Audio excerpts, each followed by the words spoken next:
The haunting presence. It was a crisp fall morning at Westwood High School when the routine fire drill suddenly turned into something much more sinister. As the students filed out of their classrooms and into the courtyard, the sound of the fire alarm was abruptly replaced by the piercing wail of the lockdown alarm. Confusion rippled through the crowd as teachers hurriedly ushered their students back inside and locked the doors. In room 203, Mrs. Thompson's English class sat in stunned silence as she quickly moved to secure the windows and draw the blinds. The mood was tense, but initially, the students assumed it was just another drill. However, as the minutes ticked by with no word from the administration, unease settled over the room like a heavy fog. It was then that Sarah, a quiet sophomore with a penchant for the paranormal, spoke up. "Do you guys remember the legend of the ghost that haunts the old gym?" she whispered, her voice barely audible over the low hum of fear that permeated the room.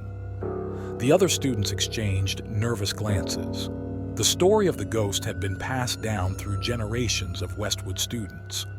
According to legend, a young girl named Emily had died tragically in the gymnasium decades ago, and her restless spirit still roamed the halls, searching for peace.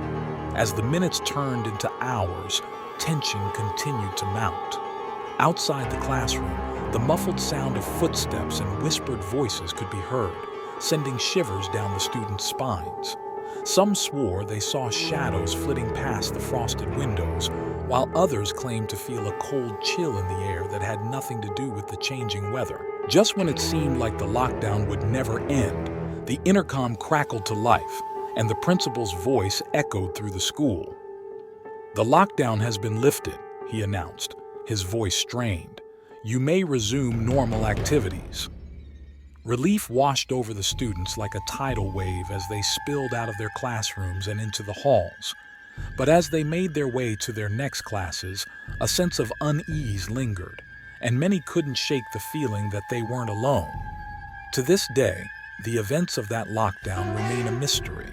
Some chalk it up to a glitch in the system, while others believe that something much more sinister was at play. But one thing is for certain: the legend of Emily, the ghost of Westwood High, lives on. The second one, the Phantom Caller. It was a sunny spring afternoon at Crestview Middle School when the peaceful hum of daily life was shattered by the shrill ringing of the lockdown alarm. Teachers sprang into action, herding their students into classrooms and locking the doors behind them. Outside, the once bustling hallways fell eerily silent as the entire school held its breath, waiting for the all clear. In room 117, Mr. Johnson's math class sat huddled together, their faces pale with fear as they listened to the muffled sounds of chaos echoing through the walls. But it wasn't the threat of an intruder that sent chills down their spines. It was the chilling phone call that had preceded the lockdown. It had started innocently enough, with the phone ringing once before Mr. Johnson picked up. But when he answered, all he heard was heavy breathing on the other end of the line. Assuming it was a prank call, he hung up and returned to his lesson. But moments later, the phone rang again, and this time, the voice on the other end was unmistakably sinister. "I can see you," the voice whispered, sending a shiver down Mr. Johnson's spine. "I know where you are, and I'm coming for you." Terrified, Mr. Johnson immediately alerted the administration, and the school was put on lockdown. But despite their best efforts, the police were unable to trace the call, and no evidence of an intruder was ever found. As the lockdown stretched into hours, tension mounted within the classroom. Some students sobbed quietly, while others stared blankly at the walls, their minds consumed with fear. Outside, the sun dipped below the horizon, casting long shadows across the empty halls. Finally, after what felt like an eternity, the intercom crackled to life, and the principal's voice filled the room. "The lockdown has been lifted," he announced, his voice tinged with exhaustion. "You may resume normal activities." Relief washed over the students like a tidal wave as they poured out of the classroom and into the halls.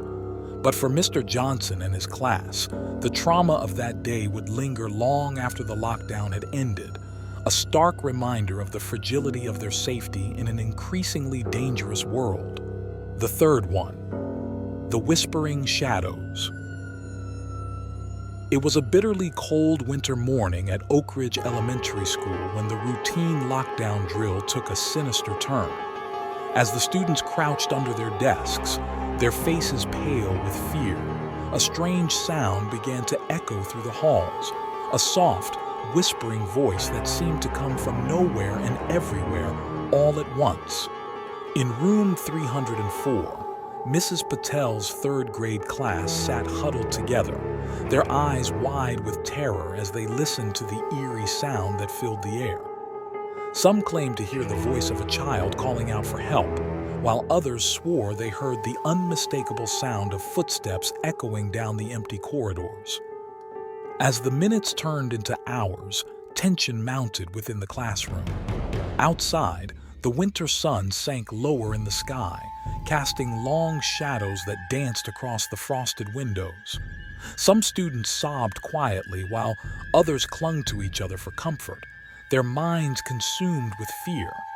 But just as it seemed like the whispers would never end, the intercom crackled to life, and the principal's voice filled the room.